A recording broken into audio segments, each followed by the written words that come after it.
할렐루야. 오늘은 이제 신학소론 파트에서 이제 가장 중요한 계시론 가운데서도 성경론에 대해서 살펴보겠습니다.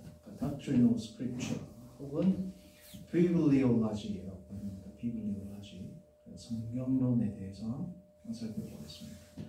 자, 성경론을 보기 앞서 이제 전체적으로 이 계시에 대해서 우리가 이제 살펴보게 될 건데, 개요를 먼저 보겠습니다. 첫 번째는 뭐냐? 계시에 대해서 배울 겁니다. 계시에 대해서. 계시를 배우는데, 컨셉트, 계시의 개념에 대해서. 계시란 무엇인지. 그래서 정의, definition, 정의, 그리고 개념. 계시를 드러내주는 성경 구절들에 대해서 살펴볼 것이고. 두 번째는 뭐냐? 계시에 대해서 이제 두 번째 시간은 뭐냐? 계시의 형태, 일반 계시, 특별 계시, 여러 가지가 있겠죠. 당시에 하나님이 직접 말씀하셨던 것, 아니면 현현, 테오파니, 현현, 선지자의 입을 통해서 말씀하신 것, 여러 가지 있지 않겠습니까? 그래서 개괄적으로 계시의 형태에 대해서 알아볼 것이고. 근데 이제 우리가 계시론을 배우는데 사실은 오늘날 특별 계시는 뭐만 남아 있어요? 성경만 남아 있잖아요, 그렇죠? 그래서 이 성경, 결국은 성경을 알기 위해서 이 계시론에 대해서 살펴보는 겁니다. 왜냐하면 계시론이란 범주 안에 성경론이 있거든요. 다시 말하면 모든 모든 성경은 계시가 되는데 모든 계시가 성경이 되는 건 아니죠, 그렇죠? 그래서 범주는 계시가 큰 스펙트럼, 계시라는 이 범주 안에 특별 계시, 그 가운데도 성경이 속해 있기 때문에 사실은 우리 신학소론에서 다룰 때는 계시론, 하지만 가장 중요한 것은 뭘 다룬다? 성경을 다루는 겁니다. 성경. 자, 성경을 다룰 때 제일 중요한 개념이 뭘까요? 다름 아닌 영감입니다. 영감. 성경의 영감. 성경의 영감에 대해서 우리가 살펴볼 것이고, 그러면 성경의 영감이 무엇이냐? 두 번째는 성경은 영감에 대한 증빙 구절들, 성경이 영감됐다라는 것에 대한 성경의 가르침에 대해서 특별한 세 구절 정도 키 텍스트를 살펴볼 겁니다. 그리고 자, 성경이 영감이 되었으면 틀릴 수 있어요? 틀릴 수 없어요? 절대로 틀릴 수 없죠. 그것을 우리가 inerrancy, 다시 말하면 성경의 무오라고, 오류가 없다. 네. 이 성경의 무오가 오늘날 20세기에 들어서 20세기, 지금 21세기지만 20세기로부터 중요한 이유가 뭐냐면 자유주의자들이 이제 등장하면서부터 성경의 무오에 대한 여러 가지 공격들이 있습니다. 그리고 지금 신정통주의자들이나 같은 경우에 신정통주의를 표방하는 교단들에는 우리가 생각하고 우리가 접근하는 무오하고는 그들이 말하는 무오가 틀려요. 그래서 이 성경 무오에 대해서 공격을 많이 받았기 때문에 성경 무오가 무엇인지, 그래서 그걸 다루면서 근간에 이르러서 성경 무오에 대한 여러 가지 충돌에 대해서 다뤄볼 것이고, 그리고 건전한 입장에서의 성경이 무엇인지에 대해서 이제 정확하게 define, 정확하게 의미를 규정하는 시간을 가질 겁니다. 그리고 해석학적 그러한 여러 가지 이 담론들에 대해서 살펴볼 것이고, 자, 그러므로 성도님들, 성경은 첫 번째 논리적으로 보면, 논리적인 흐름을 보면 성경이 이 계시 안에 있으니까 계시가 뭔지를 먼저 살펴보고, 계시 가운데 특별히 성경을 보는데 성경이 가장 중요한 이유는 이게 하나님의 호흡으로 영감이 됐다는 겁니다. 그렇죠? 영감이 됐다라면 자연스럽게 따라오는 개념이 뭐냐? 당연히 틀리지 않겠죠. 그러니까 성경의 무오를 이야기합니다. 자, 성경이 무오하다라는 것은 결국은 어디까지 나가요? 권위가 있다. 권위. 그러니까 성경의 절대적인, 우리가 성경이 유일한 믿음의 근본이 성경이잖아요. 그렇죠? 자, 성경의 절대적인 권위가 있습니까? 없습니까? 있죠. 성경의 권위는 절대적입니다. 그렇죠? 자, 그럼 성경의 권위를 절대적으로 우리가 믿음의 초석이며 단초로 우리가 고백하기 위해서는 성경이 오류가 있으면 돼요? 안 돼요? 안 되죠. 그러므로 성경의 무호성과 뭐는 같이 붙어 있어요? 성경의 권위가 붙어 있는 겁니다. 그래서 네 번째 authority and inerrancy 뭐야? 우리가 성경의 권위를 인정한다는 것은 성경의 무호를 인정한다. 그래서 성경의 무호에 대한 어느 정도의 여지를 남겨둔다. 그 말은 성경이 절대적인 권위가 될 수 없다라는 거예요. 그래서 무호가 중요한 겁니다. 그래서 성경의 무호가 우리 신앙 전체를 흔들 만큼 중요한 문제예요. 그러니까 신학서론에서 제일 먼저 다루는 게 뭐예요? 성경입니다. 하나님의 존재, 예수 삼위일체 하기 전에 먼저 뭐부터 다룬다고? 성경이 뭔지 다루는 거예요. 성경. 그래서 이 성경이 중요한 겁니다. 자, 그리고 네 번째는 뭐냐? 자, 계시를 알아보고 그 중에서 성경 가운데 inspiration, 영감을 알아보고 세 번째는 뭐야? 그러므로 inerrancy, 오류가 없다. 네 번째는 뭐냐? 성경의 조명입니다. 이 조명은 뭐냐면 이 무오류한 성경을 누가 읽어요? 결국은 우리가 읽게 될 때 성경은 객관적인 실체죠.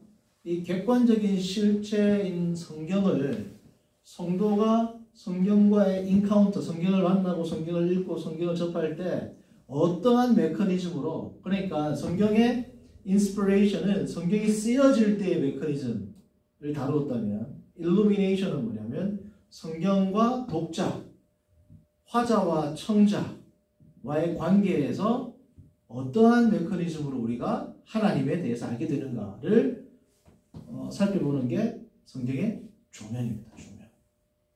성경의 조명이 뭔지 정확히 말하면 성령의 조명이죠. 성령이 성경을 조명하는 거죠. 그리고 성령이 성경을 통해서 우리를 조명하는 겁니다. 그래서 성경이 우리를 조명한다는 것도 되죠. 그러나 성경은 성령의 도우심을 힘입어서 성령은 성경을 통해서 우리를 조명하신다. 성경이 성령 없이 조명할 수 없어요. 항상 성경은 성령을 통한 삼위일체의 사역이잖아요. 그렇죠? 성부 하나님의 계시는 성경에 기록되어 있는데 이 성경은 성령의 도우심을 힘입어 우리를 조명한다. 그러므로 조명이 무엇인지 첫 번째 그 definition 뜻을 알아볼 거고 두 번째는 조명이 필요한 이유입니다. 왜 인간은 성령의 조명이 꼭 필요한가? 성경을 읽을 때 다뤄볼 것이고 세 번째는 이 성경을 읽을 때 우리에게 계시된 성경을 읽을 때 정말 이 조명이 중요한데 이 조명이 중요한 이유에 대한 세 가지 정도의 본내들을 우리가 찾아볼 겁니다. 생각을 해볼 겁니다. 자, 그러면 계시에 대해서 다루고 특별히 성경 가운데 성경의 조명을 다루고 무호, 성경에 오류가 없다는 걸 다루고 그리고 우리 성도들이 읽을 때까지 조명을 다뤘어요. 자, 그 다음에 나머지 하나는 뭐냐? 마지막은 정경입니다. 성경은 성경인데 성경 외의 성경들이 있죠. 정확하게 말하면 성경이라고는 할 수 없죠. 그걸 외경 혹은 위경이라고 합니다. 자, 그러면 정경이 뭔지? 외경은 우리의 외경은 우리 신앙의 기준이 될 수 있어요, 없어요? 안 됩니다.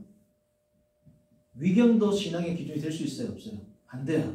성경 가운데 우리의 기준이 되는 것은 신구약 66권만이 우리 신앙생활의 절대적이며 유일한 기준이 되는 겁니다. 기준이라는 뜻이 사실은 정경이라는 뜻입니다. 정경. 그래서 정경이 뭔지 그 뜻을 알아볼 거고 그리고 정경이 어떻게 형성됐는지 여러 가지 성경들이 있었을 텐데 여러 가지 심지어 바울이 쓴 서신서도 고린도에 쓴 서신서가 4개거든요. 고린도 전후서만 있지만 그리고 도마가 썼다고 알려지는 도마복음 이런 것들도 있습니다. 왜 그런 것들은 정경이 되지 않는가? 그를 살펴보면 정경이 어떻게 형성되어 있는지에 대한 이게 사실은 되게 긴 내용인데 그것을 그냥 축약해서 살펴볼 겁니다. 정경의 형성 과정에 대해서 알아볼 것이고 그리고 정경이 이제 형성이 되는데 정경을 형성되는 과정에서 성경이 정경이 되는 기준들이 있겠죠. 예를 들면 사도성, 그 다음에 고대성 그 같은 기준들이 있습니다. 그 기준들을 우리가 살펴볼 것이고, 그리고 이제 성경은 종결된다. 더 이상 아무리 신학이 발전한다고 해서 66권의 이 성경이 더해지거나 빼질 수 있다 없다? 없다는 거예요. 왜 더해지거나 빠질 수가 없는가? 그러니까 성도님들 가운데 이제 고민하는 분들은 결국은 성경은 누가 결정했어요? 사람이 결정했거든요. 하나님께서 이게 성경이다, 이게 정경이다, 이거는 외경이다 안 알려주셨단 말이죠. 그렇죠? 자, 그러면 사람이 결정했는데 오늘날에는 왜 더하거나 뺄 수 없지? 라는 질문이 생길까 안 생길까? 그러니까 왜 오늘날에는 성경을 더하거나 뺄 수 없는가? 정경에 대해서.를 마지막으로 해서 계시론을 끝내고 성경론을 끝내고 신학서론이 끝이 나는 겁니다. 그래서 오늘은 앞서 지금 개요에서 살펴본 바와 같이 먼저 뭐부터 알아볼 것이다? 성경이 어디에 속한다? 계시에 속하죠. 계시. 성경은 계시에 속합니다. 그렇죠? 자, 그러면 아까도 말씀드렸다시피 계시론이 더 상위의 범주예요? 성경론이 더 상위의 범주예요? 계시론이 더 상위의 범주죠. 더 큰 범주죠. 자, 구약 시대 때는 성경이 있었어요? 없었어요? 없었어요. 그러나 계시는 있었어요? 없었어요? 있었어요. 그렇죠. 그러니까 계시가 성경보다 더 범위가 높습니다. 자, 그런데 이 계시론이 그렇기 때문에 계시론이 중요한 이유는 성경이 있기 때문에 중요한 겁니다. 그렇죠? 계시론이 중요한 이유는 성경을 담고 있잖아요. 오늘날 하나님의 우리가 말했던 사도시대나 구약시대와 같은 계시가 있나요? 없습니다. 그러니까 계시가 오늘날은 없단 말이죠. 우리가 수업을 진행하면서 살펴보겠지만 우리가 뭐 소위 하나님의 음성을 들었다, 하나님 뭐 환상을 봤다, 계시 아닙니다. 하나님과의 교통 가운데 있는 하나님의 감동, 하나님의 섭리지 계시라고 안 부른다. 계시는 끝났습니다. 성경이 쓰여지고 난 이후에는. 자, 그러므로 성경이 쓰여지고 난 이후에는 계시가 끝났는데 계시론을 왜 굳이 다루냐 이 말이죠. 그 이유는 뭐다? 성경과 관계가 있기 때문에 결국은. 자, 그래서 우리가 신앙생활을 하다 보면 theological base to Christianity, 기독교의 신학적인 토대가 있는데 큰 두 기둥이 있어요. Two pillars of theology. 그러니까 신학에 있어서 가장 큰 기둥 두 개가 뭐냐면 doctrine of God, 하나님에 대한 신론, 다시 말하면. 그래서 신학서론 끝나고 나서 제일 처음 다루는 게 뭐야? 신론이에요. 그 이유가 있단 말이죠. 한쪽 편은 신론이고 다른 한쪽 편은 성경론, 다시 말하면 신학서론입니다. 신학서론 중에서 중요한 게 뭐냐? 성경이죠. 왜 중요하냐? 보십시오.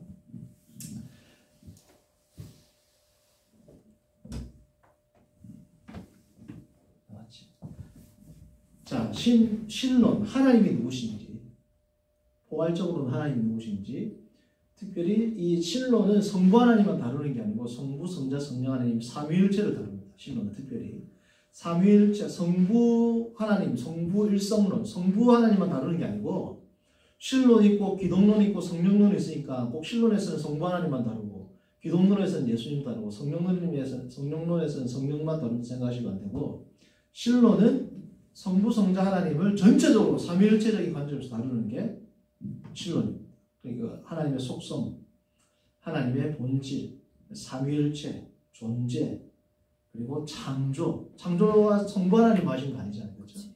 그러니까 삼위일체 하나님의 이 내재적 사역과 그리고 내재적 삼위일체라, 내재적 사역과 이 삼위일체 하나님의 사역이 외향적으로 이렇게 흘러나와서 뻗어나가죠. 이것을 외향적 사역, 하나님의 삼위일체 하나님 간의 긴밀한 교통과 교제와 사역이 외향적으로 처음 뻗어나가기 시작한 게 뭐야? 그게 창조입니다. 그래서 신론에서는 삼위일체 하나님을 다루고 본질과 속성을 다루고 창조도 다룹니다. 그 창조를 다룬다는 건 섭리를 다 다룹니다. 섭리. 그래서 삼위일체 하나님과 온 우주와 이 피조물과의 관계를 다루는 학문이 뭐다? 신론입니다. 신론이 왜 중요하냐? 신론이 우리 신앙에 있어서의 ontological basis. 다시 말하면 존재론적 근거가 됩니다. 신앙의 혹은 신학의 존재론적 근거가 된다는 거죠. 오늘 여기까지만 하면 됩니다. 신학 혹은 신앙의 존재론적 근거가 된다는 건 뭐냐면 이런 거야. 신앙, 우리가 하나님의 존재가 없으면 신앙생활 할 수 있습니까? 그러니까 하나님의 존재를 빼놓고 신앙생활을 한다는 건 불가능하단 말이지. 그렇죠? 그리고 우리 인간이 신앙생활을 할 뿐 아니라 내가 하나님을 어떻게 하면 잘 섬기는가? 하나님께 영광을 돌리겠는가? 다 성도들의 신앙생활은 누구 중심이야? 삼위일체 하나님께 향해 있는 삼위일체 하나님이 없다. 예를 들어서 뭐 이거는 예를 드는 것도 말도 안 돼. 어쨌든 삼위일체 하나님의 존재와 떨어져 가지고 신앙생활을 논할 수 있습니까? 없단 말이야. 그래서 이 삼위일체 하나님이 아니면 짧은 구절, 짧은 단어로 말한다면 하나님께서 우리의 신앙에 무슨 근거가 된다? 존재론적 근거가 된다. 이 존재, 우리 신앙의 존재는 하나님이 없으면 존재할 수 없다는 거죠. 자, 그러면 중요한 게 이거야. 하나님의 존재, 하나님의 삼위일체, 하나님과 피조물과의 관계, 하나님의 섭리, 하나님의 창조, 구원, 통치, 보존, 그와 같은 이 하나님의 영광의 이러한 속성들, 그리고 속성의 발현들을 우리가 뭘 통해 알 수 있습니까? 성경을 통해 알 수 있는 겁니다. 그렇죠? 물론 일반 계시를 통해서도 알 수 있지만 일반 계시는 우리가 일반 계시를 통해서는 하나님을 온전히 알 수가 없습니다. 이제 앞으로 성경론에서 다루겠죠. 결국은 삼위일체 하나님은 성도님들 일반 계시로 알 수 있다면 성경이 필요 없겠죠. 그리고 성경 없이도 다 하나님 믿겠죠. 그러니까 하나님은 무엇으로 알 수 있다? 우리가 고백하는 삼위일체 하나님은 오직 성경을 통해서 알 수 있습니다. 그래서 성경이 중요한 거라고 계속 오늘 강조를 하는데, 그러므로 성경은 우리의 신앙의 인식론적 베이시스, 인식론적 토대가 되는 거예요. 다시 말하면 하나님이 삼위일체로 존재하신다. 무엇 때문에 알아요? 성경 없으면 모릅니다. 하나님이 태초에 천지를 창조하셨다. 우리가 믿습니다. 뭘 때문에 믿어요? 성경에 써놓기 때문에 믿어요. 예수님은 하나님의 아들이다. 우리가 왜 믿어요? 성경에 있어서 그런 겁니다. 예를 드는 겁니다. 극단적인 예를. 하나님은 유일체다라고 성경에 써놓으셨어요. 예를 들면 써놨습니다. 그러면 하나님은 유일체인 겁니다. 그렇죠? 우리가 하나님의 존재에 대해서 알 수 있는 모든 것들은 어디에 있기 때문에 그렇다? 성경에 있기 때문에 그렇습니다. 그러므로 성경은 틀리면 된다, 안 된다? 안 된다는 거예요. 이게. 틀릴 수도 없다라는 거예요. 거기서부터 우리 신앙의 모든 권위가 나오는 겁니다. 자, 그러므로 우리가 신앙생활 할 때 큰 두 축이 뭐다? 존재론적 근거는 삼위일체 하나님이고, 그 삼위일체 하나님을 알 수 있는 유일한 길은 뭐다? 성경이다. 그러므로 성경은 우리의 인식론적 근거가 됩니다. 자, 그런데 신앙생활을 할 때에는 뭐부터 시작해요? 인식론부터 시작하자. 하나님의 존재는 우리가 형이상학에 있어서는 존재로부터 시작합니다. 하나님이 인간을 창조하셨고 인간에게 알리셨고, 그러나 인간이 신앙생활을 할 때에는 하나님의 존재를 알아야 될 시작이 되죠. 인간의 입장에서는 뭐부터 시작합니까? 인식부터 시작하죠. 그러니까 제일 먼저 다루는 게 뭐라고요? 신학서론, 그 중에서도 성경. 그 다음에 삼위일체 하나님. 그 다음에 인간이 누군지. 인간이 타락했으니까 예수님이 구원하셔야 되죠. 구원이 뭔지. 그리고 이 구원은 교회를 통해서 되죠. 교회가 뭔지. 이 교회는 또 성령 시대라 그러죠. 성령이 뭔지. 그래서 교리적인 순서가 그렇게 나오는 겁니다. 신학서론, 신론, 인간론, 기독론, 교회론, 종말론. 이 순서가 그냥 임의적으로 정한 게 아니고 계시사에 있어서의 그 순서를 뭐예요? 따르는 거예요. 그래서 우리가 제일 먼저 하는 파트가 뭐다? 성경론이다. 그래서 성경은 이렇게 중요하기 때문에 마지막으로 정리를 드리자면 우리의 모든 신앙의 존재론적 근거는 삼위일체 하나님이고, 이 하나님을 알 수 있는 유일한 출발점은 성경이다. 그래서 우리가 다루는 성경론이 그렇게 중요한 것이다. 까지 하면 되겠습니다. 네, 이상입니다. 수고하셨습니다.